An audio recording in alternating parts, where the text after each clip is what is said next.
I met this 6-year-old child with this blank, pale, emotionless face and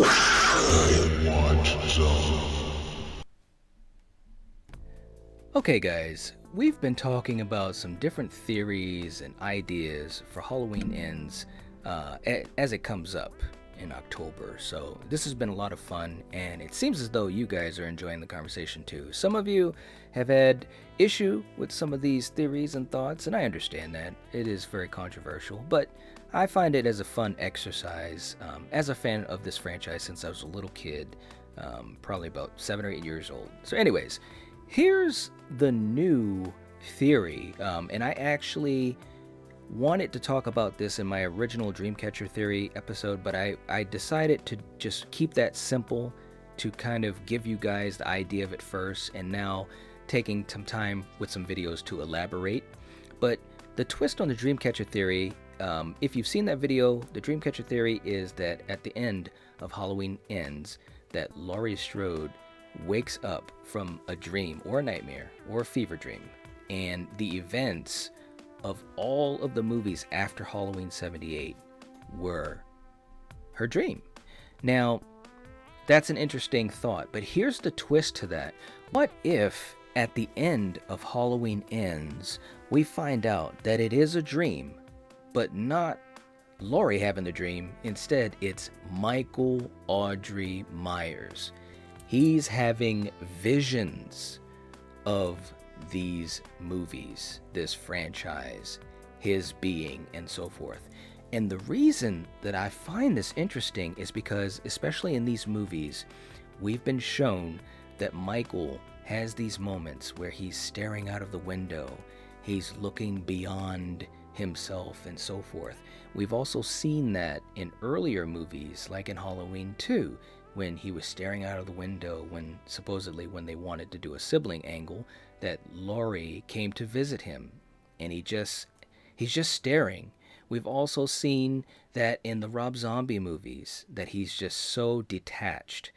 Even Loomis talked about it, staring at the wall, looking beyond the wall, waiting for this moment. sitting in a room, staring at a wall, not seeing the wall, looking past the wall, looking at this night, inhumanly patient.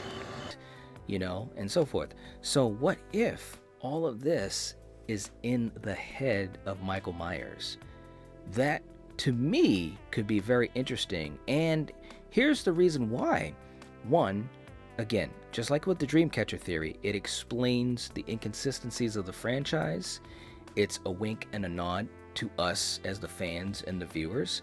It will clean up the mythology, because now we're reset back to the events of Halloween 78. Michael Myers is young again, and when they revisit the Halloween franchise, we don't have to start with a 6th timeline. Okay, but here's the other thing. These movies have actually set this up.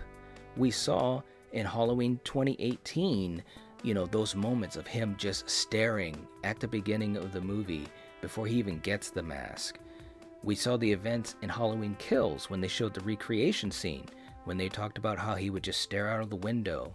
Even that scene when he gets captured by the cops, he just looks totally detached. He's just staring as if there's nothing there. And obviously at the end of Halloween Kills, when Karen is attacked, he's at the end of that, after he presumably kills her, he's just staring out of the window. We don't understand what that means yet, and I'm gonna be honest, guys, maybe they won't explain that. I don't necessarily need it to be explained, but they have put those breadcrumbs out there for us as viewers of these movies. And so if these are all the visions of Michael Myers, or a dream, whatever we want to call it, this would explain that. Why is he staring out of that window? What is he looking at? Now, some people have talked about the radio tower theory, that he's staring at the radio tower, or the radio tower is controlling him. Inhumanly patient, waiting for some secret, silent alarm to trigger him off.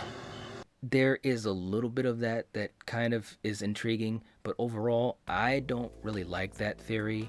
I don't want to know what's controlling Michael Myers. I think whenever you do that, you really start to run into problems.